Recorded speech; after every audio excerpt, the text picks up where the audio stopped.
존경하는 국민 여러분, 정세균 의장과 동료 국회의원 여러분, 이낙연 총리와 국무위원 여러분, 바로 1년 전 한국 사회를 뜨겁게 달구었던 촛불 시민혁명의 현장에서 우리 국민들이 가장 많이 들고 있었던 손팻말은 박근혜 퇴진, 그리고 이게 나라냐 두 가지였습니다.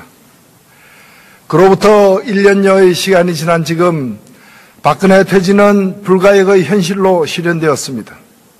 법의 심판과 역사의 평가만이 남았을 뿐입니다.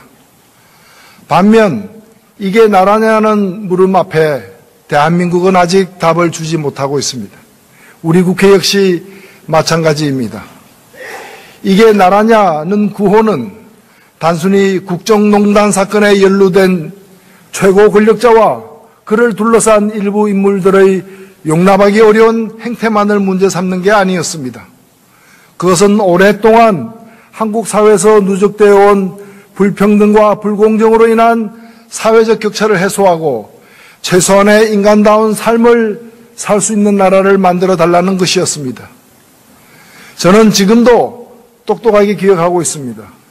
20대 국회가 시작된 2016년 6월 개원국회에서 당시 민주당의 김종인 대표, 새누리당의 정진석 원내대표, 국민의당의 안철수 대표, 그리고 정의당 원내대표인 본 의원 등 국회 4당 대표자들이 바로 이 자리에서 한 국회 대표연설에서 놀랍게도 모두 똑같은 현실 진단을 얘기했습니다. 대한민국의 가장 심각한 현안은 날로 벌어지는 사회적 경제적 격차이며 격차 해소 없이 대한민국은 한 걸음도 나아갈 수 없다는 진단이었습니다. 이렇듯 우리 20대 국회는 이게 나라냐는 외침을 지난해 겨울 촛불광장에서 처음 들은 것이 아니었습니다. 우리는 이미 알고 있었습니다. 원내 각 정당과 선후배 동료 국회의원 여러분께 제안드립니다. 고질적인 불공정과 불평등의 현실을 타파하는 것이 제20대 국회의 가장 중요한 과제임을 재확인합시다. 그리고 불평등 불공정 구조 타파와 격차 해소를 위한 초당적 노력을 경주합시다. 사실 불평등 불공정 구조 타파를 위한 격차 해소는 지난해 대통령 선거에서도 모든 후보들의 공통 공약이었고 다양한 정책이 제시되었습니다. 그래서 지난해 5월 19일 대통령과 5당 원내대표 오찬 회동에서 저는 대통령 선거 당시 5당 후보들의 공통 공약을 최우선으로 실현하여 국민들이 정치를 보다 신뢰할 수 있게 하자고 제안하였고 참석자 전원의 동의를 얻었습니다만 그 약속은 아직도 실현되지 않고 있습니다. 그중 최저임금 문제는 지금 각 정당 대표 연설에서도 논란으로 증폭이 되고 있습니다. 지난해 5월 대통령 선거 당시 5당 후보들의 최저임금 인상 공약은 최저임금 1만 원을 2020년까지 달성하느냐, 2022년까지 달성하느냐로 나뉘었습니다. 사실 2022년까지 1만 원 달성은 그동안의 평균 인상률만큼만 인상하겠다는 것이었고 2020년 1만 원 달성은 최저임금을 평시보다 조금 더 큰 폭으로 인상해야 격차 해소에 도움이 된다는 것이었습니다.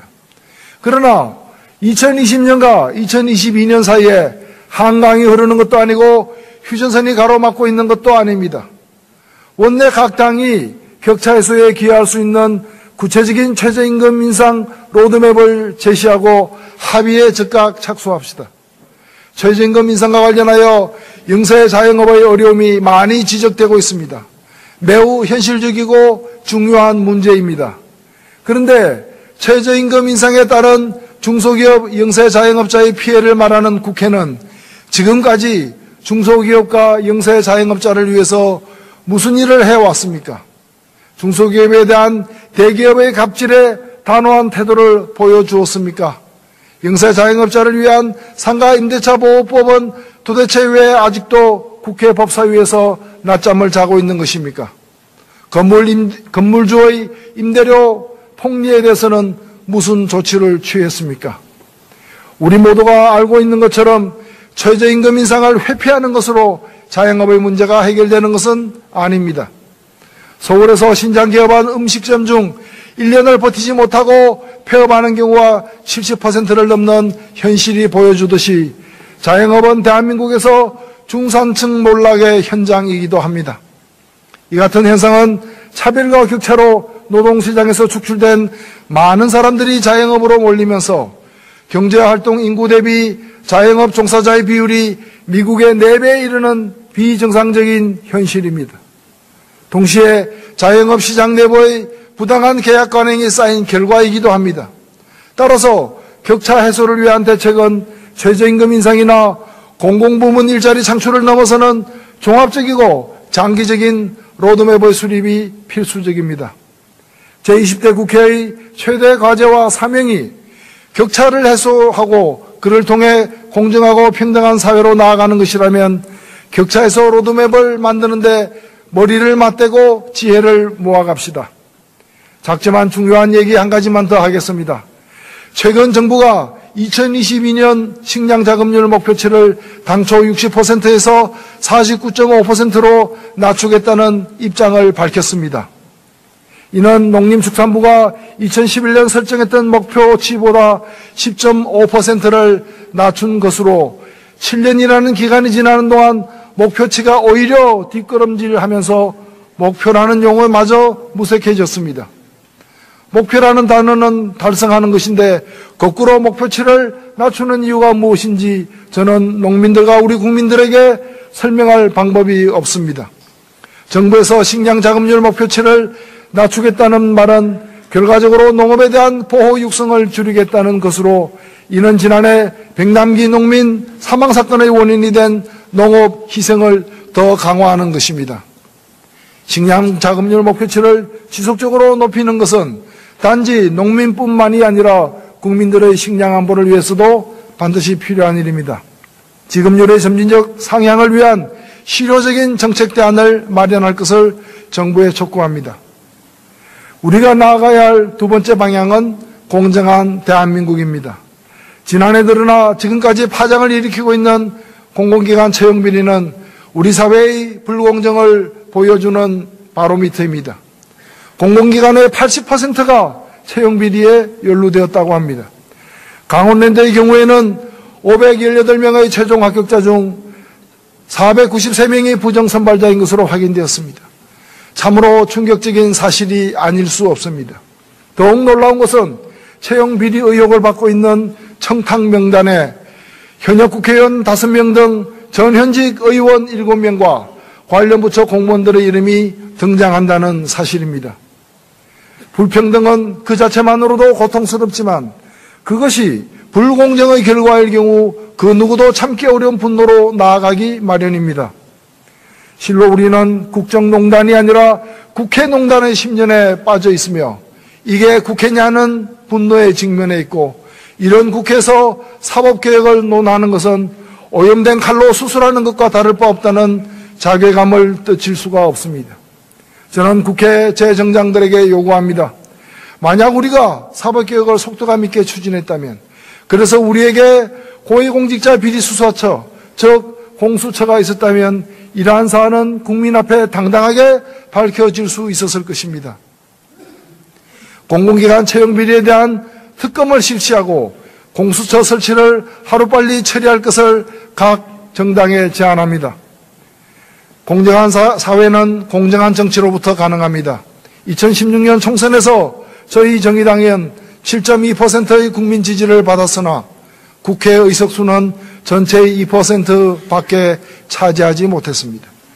그러나 소선거구제의 수혜를 온몸으로 받는 거대 정당들은 자신이 받은 지지보다 훨씬 많은 국회의석을 차지하고 있습니다. 국민의 지지가 국회의석에 정확히 반영되는 선거제도, 즉 연동형 비례대표제의 도입이야말로 공정한 정치를 만드는 시작입니다. 그 토대 위에서 공정한 사회도 가능합니다. 그런 점에서 이번 지방선거에서부터 연동형 비례대표제를 도입하거나 그것이 시간상 어렵다면 현재 서울시 선거구 획정위원회가 중대선거구제의 정신을 살려 4인 선거구를 제한한 데 대해 민주당과 한국당이 당론으로 확정해 주기를 요청합니다. 만약 양당이 이를 수용하지 않는다면 이는 양당에게는 사실상 소선거구제나 다름없는 2인 선거구제를 방패로 지방정치를 독점하는 것으로 해석될 수밖에 없습니다. 2018년 동시지방선거에서부터 국민의 지지가 반영되는 선거제도의 변화를 시작합시다. 마지막으로 오늘 제가 말씀드릴 세 번째 주제가 있습니다. 앞서 말씀드린 문제를 넘어 우리는 지금 정말 중요한 문제에 직면해 있습니다. 모든 한국 사회의 문제를 합친 것보다도 더 큰 위기, 즉 전쟁 위기의 문제입니다. 북한에 대한 선제 공격은 그것이 어떠한 형태이든 확전의 가능성을 내포합니다. 무엇보다도 그로 인한 피해는 대한민국 국민, 특히 인구의 반이 몰려있는 수도권 주민이 가장 크게 지게 됩니다. 전쟁의 대가가 국민의 생명이라는 사실은 설명이 필요 없을 것입니다. 지금 당장 국회가 할 일은 명확합니다. 전쟁 위협을 막고 국민의 생명을 지키는 것입니다. 저는 이 자리에서 원내 모든 정당에 제안합니다. 어떠한 경우에도 전쟁을 반대한다는 북한에 대한 선제 공격 반대 결의안을 국회가 채택합시다. 국회가 한반도 전쟁 위협을 막고 국가와 국민을 지키는 일에 나섭시다. 평화와 국민의 생존에 여야 또는 보수 진보가 있을 수 없습니다. 우리는 이미 보수와 진보를 막론하고 한반도 평화에 있어서는 공통의 철학을 공유하고 정책으로 채택한 경험이 있습니다. 1991년 노태우 정부 시절 남북한 기본합의서 정신을 기억해 보십시오. 그때의 경험을 되살려 어떠한 경우에도 전쟁을 반대한다는 점을 명확히 합시다. 그런 후에 북한의 비핵화를 관철시키는 슬기를 발휘해야 합니다. 북한의 비핵화는 한반도 비핵화와 같은 말입니다. 비핵화는 영구적인 한반도 평화의 전제입니다. 그런 점에서 전술핵 배치나 핵무장과 같은 정책은 평화보다는 갈등과 긴장을 택하고 종국에는 전쟁도 불사하겠다는 선동에 불과합니다. 작년 국정감사에서 송영무 국방장관 또한 전술핵이라는 단어 자체도 없고 우리 군의 핵 보유도 현실성이 없다고 밝혔습니다. 지금처럼 전쟁 위기가 고조되는 상황에서 핵이라는 유령을 좇는 일은 무책임하면서도 위험한 제스처에 불과합니다. 이 자리에서 보수 정당에게 진지하게 묻습니다. 보수의 가치가 무엇입니까? 북한과 우리의 공멸입니까? 실제 우리가 핵을 갖게 되었을 때 국제사회로부터의 부담을 감당할 자신은 있습니까? 아니면 보수 정당이 원하는 게 진정 전쟁입니까? 한반도 전쟁 위기가 현실이 되었을 때 그 어떠한 것 하나라도 감당할 수 있습니까? 모두들 알다시피 한반도에서의 전쟁은 곧 우리 모두의 파멸입니다. 다시 한번 강조합니다. 지금 한반도 전쟁의 위협이 어느 때보다 고조되고 있습니다. 예전과 같이 종북몰이나 색깔론 핵을 운운하며 표를 계산할 때가 아닙니다. 여야와 보수진보 모두가 평화와 공존이라는 당연한 가치를 위해 힘을 합칠 때입니다. 이 땅에 두 번 다시 전쟁이 있어서는 안 됩니다. 국회가 북한에 대한 선제 공격 반대 결의안을 채택할 것을 다시 한번 제 정당에 요구합니다. 존경하는 정세균 의장과 국회의원 여러분, 지난 1월 28일 정의당은 원내 정당 중 처음으로 개헌안을 발표했습니다. 정의당은 20대 국회가 추진하는 개헌이 첫째, 국민에 대한 약속을 지키는 개헌, 둘째, 정치권이 아닌 국민을 위한 개헌이 되어야 한다고 생각합니다.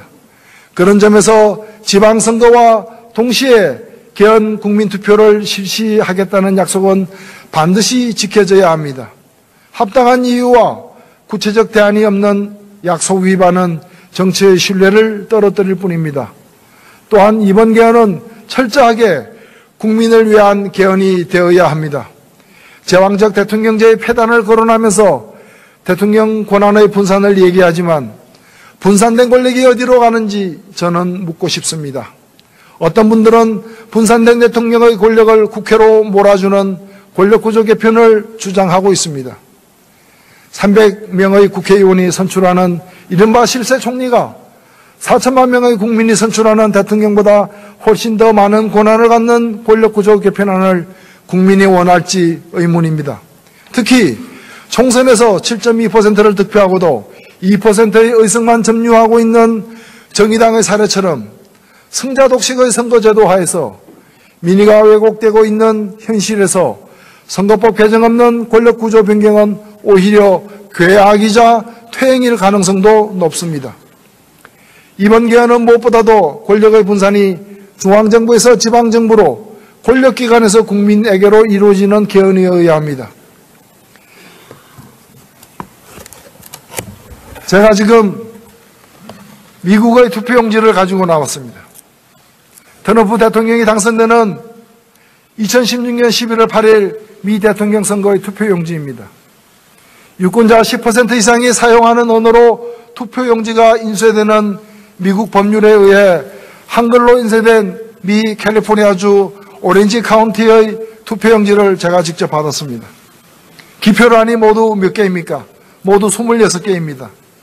어떤 분은 며칠 전 지방선거 때 개헌 국민투표를 하면 모두 8번 기표해야 되기 때문에 고령자들이 힘들어서 안 된다고 말씀하시는데 미국의 유권자들은 26번 기표를 하고 있습니다. 26대 7. 이것이 미국 유권자와 한국 유권자가 갖는 권력의 차이라고 저는 생각합니다. 대한민국 국민이 미 합중국 국민보다 더 작은 권력을 가져야 할 이유는 없습니다. 집중된 권력의 분산은 지방에게 그리고 국민에게 권력 되돌리기 주기로 이어져야 합니다. 존경하는 국회의원 여러분, 제20대 국회는 출범 직후 대통령 탄핵 소추라는 격변을 함께 겪었습니다. 다행히 국회의원 3분의 2 이상이 국민의 예감을 과감히 수용하는 결단을 내림으로써 20대 국회는 시대의 요구와 국민의 예망을 대변하였습니다. 이제 20대 국회의 남은 과제는 불평등하고 불공정한 현실을 타파하고 한반도의 평화 실현을 앞당겨야 한 중대한 과제를 앞두고 있습니다. 기원전, 즉 BC 역사가 되풀이될 수 없듯이 비포 캔들, 즉 촛불 이전 BC 시절도 반복되지 않을 것입니다. 20대 국회의원 모두 촛불과 함께 한 시대를 건넜습니다. 촛불 이전의 낡은 정치를 반복하지 맙시다. 정치가 스스로 개혁할 때 비로소 나라답게 바로 설 수 있다는 사실을 잊지 맙시다. 경청해 주셔서 감사합니다.